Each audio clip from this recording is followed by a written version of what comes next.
विरुद्ध काहीही बोललेलं नाही.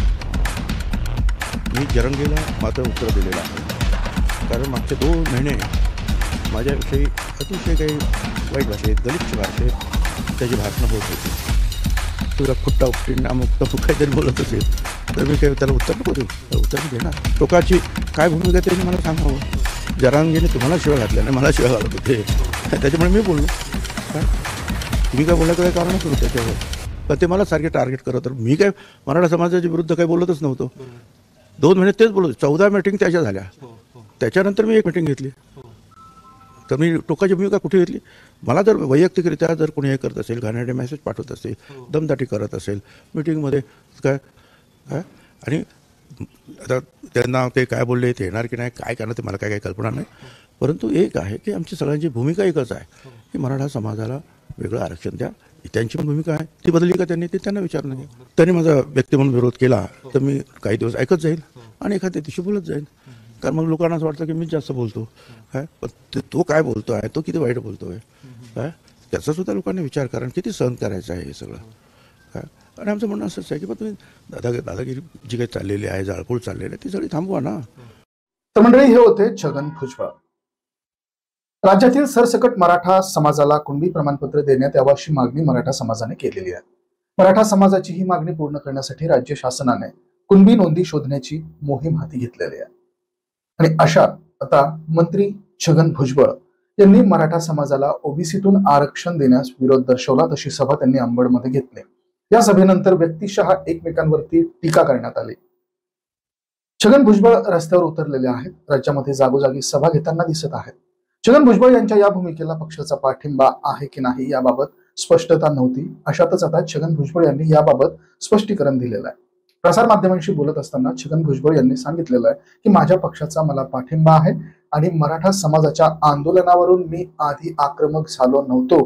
मात्र त्यांनी गावबंदी केली, लोकांची घरं जाळली, पोलिसांवर हल्ला झाला. या सर्व घटनांनंतर आम्ही गप्प का बसावं. मी माझी भूमिका घेऊन निघालो आहे. यासाठी मला पक्षाचा पाठिंबा आहे की नाही याबाबत मी विचार करत नाही. दरम्यान मराठा समाजाला कुणबी प्रमाणपत्र देण्यात यावं अशी मागणी मनोज जरांगे पाटील यांनी केलेली आहे. त्यांच्या या मागणीला राज्याचे अन्न व नागरी पुरवठा मंत्री छगन भुजबळ यांनी विरोध दर्शवलेला आहे. त्यांच्या विरोधानंतर मराठा आणि ओबीसी समाजामध्ये तेढ निर्माण होण्याची शक्यता निर्माण झालेली आहे असं सांगितलं जात आहे. अशात मराठा आरक्षणाच्या मुद्द्यावर राज्य सरकार काय निर्णय घेईल याबाबत आता राज्याच्या राजकीय वर्तुळात तर्कवितर्क लावले जातात. तुझ्यासारख्या सासऱ्याच्या घरी तुकडे मोडत नाही. ओबीसी सभेतून भुजबळांचा जरांगेंवर हल्लाबोल झालेला आहे. ओबीसी मधून मराठा समाजाला सरसकट आरक्षण देऊ नये यासाठी सर्वात आधी मंत्री छगन भुजबळ यांनी आक्रमक भूमिका घेतली होती. अंबड येथील सभेतून छगन भुजबळ यांनी मनोज जरांगे यांच्यावर निशाणा साधलेला आहे. यावेळी बोलताना भुजबळ म्हणाले की मराठा समाजाचे नवीन झालेले नेते त्यांना हे आरक्षण कळणार नाही. ते त्यांच्या डोक्याच्या बाहेर आहे. कुणाचं खाताय म्हणतोय. अरे तुझं खातोय का. यांना काहीच माहित नाही. अरे आरक्षण काय आहे आधी ते समजून तरी घे. आमचा मराठा आरक्षणाला विरोध नाही. छगन भुजबळ 2 वर्ष बेसन भाकर खाऊन आला असं तो म्हणतो. हो खातो बेसन भाकर, कांदा भाकर आजही खातो. पण तुझ्यासारखं सासऱ्याच्या घरी तुकडे मोडत नाही असा टोला त्यांनी जरांगेंना लावलेला. आमची सुद्धा लेकरं आहे, तुम्ही वेगळं आरक्षण घ्या असं भुजबळ म्हणतोय. मराठा समाजाला ओबीसी मधून सरसकट आरक्षण देऊ नये या मागणीसाठी जालन्यातील अंबडमध्ये ओबीसींची जाहीर सभा होत आहे. ओबीसी मधील मराठा समाजाला सरसकट आरक्षण देऊ नये यासाठी सर्वात आधी मंत्री छगन भुजबळ यांनी आक्रमक पवित्रा घेतला होता. त्यानंतर त्यांना ओबीसी नेत्यांचा देखील पाठिंबा मिळाला. दरम्यान मराठ्यांना ओबीसी मधून आरक्षण देऊ नका या मागणीसाठी जालन्यात भव्य सभा आयोजित करण्यात आली. या सभेत भुजबळांची प्रमुख उपस्थिती आहे. तर याच सभेच्या भाषणातून भुजबळ आपली भूमिका मांडलेली आहे. तर म्हणजे या सभेमध्ये कोण काय म्हणालेलं आहे ते बघूया.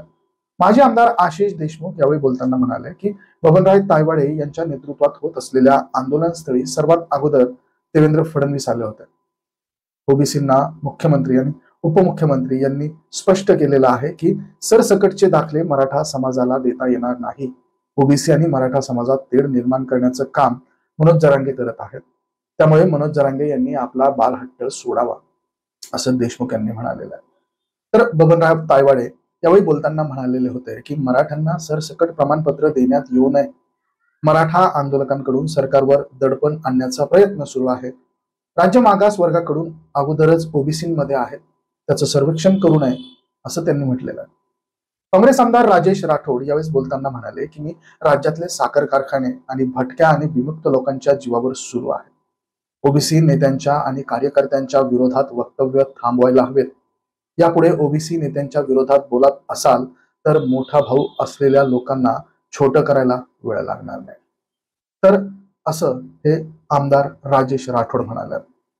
तर ओबीसी नेते प्रकाश शेंडगे यावेळी बोलताना म्हणाले की जरांगेंच्या सभेला तितक्यात तोलामोलाचं उत्तर दिलेलं आहे. मुख्यमंत्री एकनाथ शिंदे यांनी सभा पाहावी. एका सभेवरती आम्ही थांबणार नाही. महाराष्ट्रातील प्रत्येक ठिकाणी अशीच सभा होईल. जरांगे सभा मोठी झाली म्हणजे आरक्षण मिळत नसतं. भुजबळांकडे या, तुम्हाला ते आरक्षणाचा मार्ग दाखवतील. एक भुजबळ तुम्ही पाडाल तर 160 मराठे आम्ही पाडू, असा इशारा यावेळी शेंडगे यांनी दिला. भुजबळ म्हातारे झाले असले तरी सिंह आहेत. भुजबळ साहेब, तुम्ही आदेश द्या. ओबीसींची सत्ता आणल्याशिवाय स्वस्त बसणार नाही. कुणब्यांचे दाखले देतात ते ताबडतोब बंद करा, अन्यथा 24च्या निवडणुकीत कुठं पाठवायचं हे ओबीसी ठरवेल.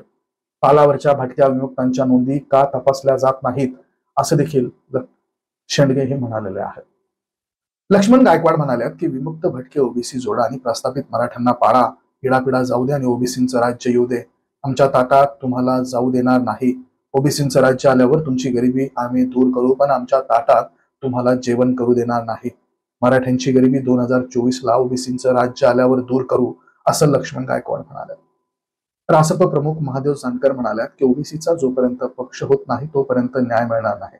जोपर्यंत ओबीसी समाजाचे पक्ष होत नाहीत तोपर्यंत त्याला अर्थ राहत नाही. तर काँग्रेस भाजपवाले तुम्हाला लुटून जातील, असं जानकर म्हणाले.